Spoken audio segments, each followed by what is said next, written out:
বিসমিল্লাহ, আলহামদুলিল্লাহ, আসসালাতু ওয়াসসালামু আলাইকা সাইয়্যিদি ইয়া রাসূলিল্লাহ সাল্লাল্লাহু তাআলা আলাইহি ওয়াসাল্লাম। প্রিয় বাঁশখালীবাসী, আসসালামু আলাইকুম। আপনারা জানেন আমার কৈশোর, তরুণ জীবন, যুবক জীবন এবং আজকে পরন্ত বেলা পর্যন্ত ৪১টি বছর আমি রাজনীতিতে ব্যয় করেছি। রাজনীতি করার পাশাপাশি আমি চেষ্টা করেছি বাঁশখালীর মানুষের সবসময় পাশে থাকার জন্য, সুখ দুঃখের ভাগী হওয়ার জন্য।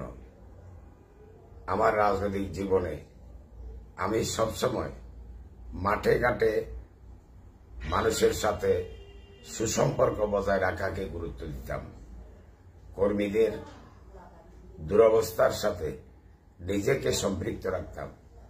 আমি কখনো সিনিয়র নেতৃবৃন্দের ড্রয়িং রুমে হাজিরা দিতাম না, যে কারণে বাংলাদেশের ড্রয়িং রুম পলিটিক্সে আমি বারবার পরাজিত হয়েছি। তবে আমার একটি আশা ছিল, আমার প্রিয় বাঁশখালীবাসী আমাকে কখনো আশাহত করবে না। সম্মানিত বাঁশখালীবাসী, আপনারা জানেন আমি কৃষকের ঘরে জন্ম নেয়া, শ্রমিকের তত্ত্বাবধানে বেড়ে ওঠা একজন রাজনৈতিক কর্মী।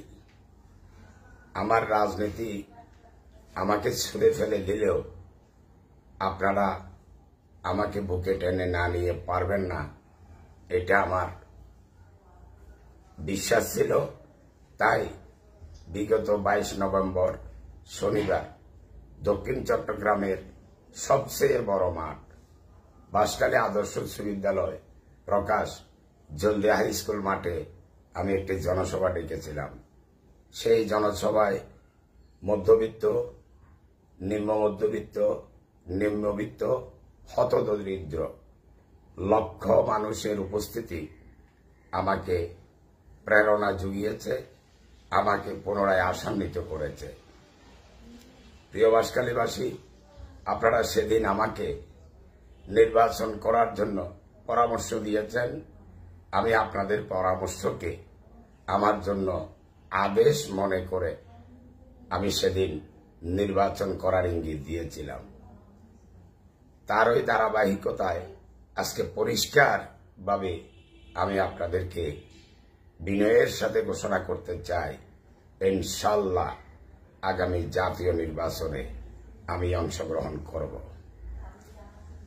আমি ছেলেবেলা থেকে একটি সমৃদ্ধশালী মডেল বাঁশখালী হিসেবে বাংলাদেশের মানচিত্রে আমার প্রিয় জন্মভূমিকে আমি প্রতিষ্ঠিত করার স্বপ্ন নিয়ে বড় হয়েছি। শুধু বাঁশখালীকে মডেল বাঁশখালী হিসেবে গড়ে তোলায় একমাত্র লক্ষ্য নয়, আমার লক্ষ্য বাংলাদেশের অসহায়, নিপীড়িত, লাঞ্ছিত, বঞ্চিত মানুষের পক্ষে আমি জাতীয় সংসদে ভূমিকা রাখতে চাই। চট্টগ্রামের প্রতি সবসময় বিমাতাসুলভ আচরণ করা হয়। আমি চট্টগ্রাম বন্দর এবং চট্টগ্রামের মানুষের অধিকার নিয়ে আমি পার্লামেন্টে মুভমেন্ট করতে চাই।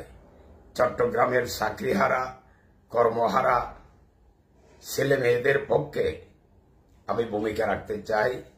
আপনারা আশা করি আমাকে সহযোগিতা করবেন। আমি মানুষের গোলামি করে আল্লাহকে পেতে চাই, সেই লক্ষ্যেই সারা জীবন কাজ করেছি। আমার এই স্বপ্ন বঞ্চিত, লাঞ্ছিত, নিপীড়িত, নিষ্পেষিত মানুষের পক্ষে কথা বলা এবং তাদের রাজত্ব প্রতিষ্ঠা করার জন্য আমার প্রচেষ্টাকে আপনারা এগিয়ে নিয়ে যাবেন, এই আশাবাদ ব্যক্ত করছি। আপনারা জানেন আমি কোনো বিখ্যাত ব্যক্তির সন্তান নই। আমি একজন মাঝারি ধরনের কৃষকের সন্তান। কৃষকের দুঃখ, শ্রমিকের দুঃখ, শ্রমজীবী কর্মজীবী মানুষের দুঃখ আমার চেয়ে বেশি কেউ বোঝার কথা নয়। তাই আমি আপনাদের সহযোগিতা চাই, আমি আপনাদের সমর্থন চাই। আসসালামু আলাইকুম। ওয়া রাহমাতুল্লাহি ওয়া বারাকাতুহু।